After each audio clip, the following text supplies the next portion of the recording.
চলো আজকে তোমাদের সাথে আমার আম্মুর হাতের বানানো সুজির নাস্তার একটা রেসিপি শেয়ার করি। আমি আদর করে এই রেসিপিটার নাম দিয়েছি সুজির কাপকেক। কাপকেকের মোল্ডে বানানো এবং দেখতে কিন্তু পুরো কাপকেকের মতো। আর ভেতরটার কথা যদি বলি, একদম সফট, অত বেশি বেকিং এর ঝামেলা নেই। একদম স্টিম করে তোমরা চাইলে এই কাপকেকটা বানিয়ে ফেলতে পারবা সুজি দিয়ে। আর তেমন বেশি ইনগ্রেডিয়েন্টসও লাগে না। চলো তাহলে তোমাদের সাথে রেসিপিটা শেয়ার করি। প্রথমে আম্মু এখানে 2 কাপ পরিমাণ সুজি নিয়ে নিল। সুজিটা একটু ভাজা সুজি হলে ভালো হয়। সাথে এখানে 1 চামচ পরিমাণ দিয়ে দেওয়া হলো ইস্ট। এখন এখানে দিয়ে দেওয়া হলো কুড়োনো নারকেল। তোমরা চাইলে এটা স্কিপও করতে পারো। সাথে এখানে স্বাদ মতো লবণ দেওয়া হলো যাতে স্বাদের ব্যালেন্স হয়। তারপরে এখানে অ্যাড করা হলো চিনি। চিনিটা তোমাদের যতটুকু পরিমাণ মিষ্টি খেতে চাও দিতে পারো। আমরা এখানে 2 টেবিল চামচ পরিমাণ চিনি দিয়ে দিলাম। এখন এখানে 2 চা চামচ পরিমাণ দিয়ে দেওয়া হলো গুঁড়ো দুধ। এটা দিলে কিন্তু স্বাদটা অসম্ভব পরিমাণে বেড়ে যায়। এখন এই শুকনো উপকরণগুলো একটু সুন্দর করে মিশিয়ে নেওয়া হচ্ছে। এই উপকরণগুলো মিক্স করার জন্য আজকে ব্যবহার করা হবে লিকুইড দুধ।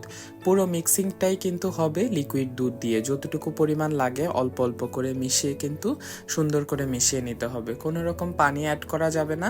শুধুমাত্র লিকুইড দুধ দিয়েই কিন্তু মিক্সিংটা করা হবে। এই জন্যই মূলত খেতে এত বেশি মজা হয়।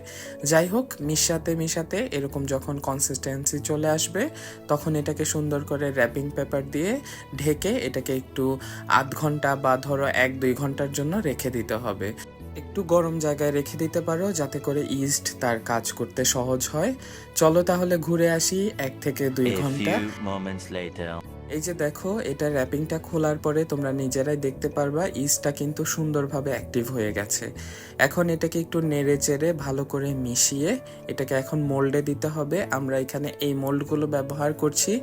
মোল্ডে কোনো রকম কিন্তু অয়েল ইউজ করতে হবে না। একদম শুকনো মোল্ডেই কিন্তু দিয়ে দিতে পারো। এটা ইজিলি বের হয়ে আসবে। আমরা পুরো মোল্ডে কিন্তু ব্যাটারটা দিচ্ছি না, অর্ধেক মোল্ডে দিচ্ছি যাতে করে পিঠাগুলো সুন্দর হয়। তো যাই হোক, এভাবে সুন্দর করে মোল্ডে দেওয়ার পরে দেখো লুকটা কিন্তু আসছে এইরকম। তোমরা চাইলে আরেকটু বেশি ফিল করে দিতে পারো। সুন্দরের জন্য আমরা উপর থেকে একটা একটা করে কিসমিস দিয়ে দিচ্ছি। তোমরা চাইলে এখানে বাদামও ইউজ করতে পারো, দেখতে কিন্তু সুন্দর লাগবে। এখন দেখো, এটা দেখতে কিন্তু কাপ কেকের মতো লাগছে না? আমার কাছে তো খুবই সুন্দর লাগছে। আগে থেকে আম্মু এখানে একটা স্টিম করার পাত্রে পানি স্টিম করতে দিয়েছিল। এখন উপর থেকে যে কাপকেকের মোল্ডগুলো আমরা রেডি করলাম এগুলো দিয়ে দিলাম। এটা রেডি হওয়ার আগে দেখো কি পরিমাণ সুন্দর লাগতেছে। সুন্দর করে বসিয়ে দিলাম। এখন একটা ঢাকনা দিয়ে ঢেকে এটাকে স্টিম করতে দিতে হবে। 5 মিনিটের মধ্যেই কিন্তু সুন্দরভাবে কাপকেকগুলো রেডি। দেখো ফুলে কিন্তু দ্বিগুণ হয়ে গেছে। আমরা হাফ দিছিলাম কিন্তু পুরোটা মোল্ড কিন্তু ভরে গেছে। এখন একটু ঠান্ডা করে ছুরির সাহায্যে মোল্ড আউট করে নিলেই কিন্তু সুন্দরভাবে রেডি আমাদের কাপকেকগুলো সার্ভ করার জন্য। দেখো ফাইনাল লুকটা ছিল এইরকম। তো চলো তাহলে, এটাই ছিল মূলত আমার আজকের রেসিপিটা কেমন লাগলো আমার কমেন্ট বক্সে কিন্তু জানাতে ভুলো না। আর এইরকম আরও রেসিপি পাওয়ার জন্য আমাকে একটা ফলো করে দিও। আর তোমরা যদি ইউটিউব চ্যানেল থেকে দেখে থাকো, আমার চ্যানেলটা একটু সাবস্ক্রাইবও করে দিও। তো তোমাদের সবার সাথে দেখা হচ্ছে আমার পরবর্তী কোনো ভিডিওতে। সে অবধি সবাই ভালো থেকো। আল্লাহ হাফেজ।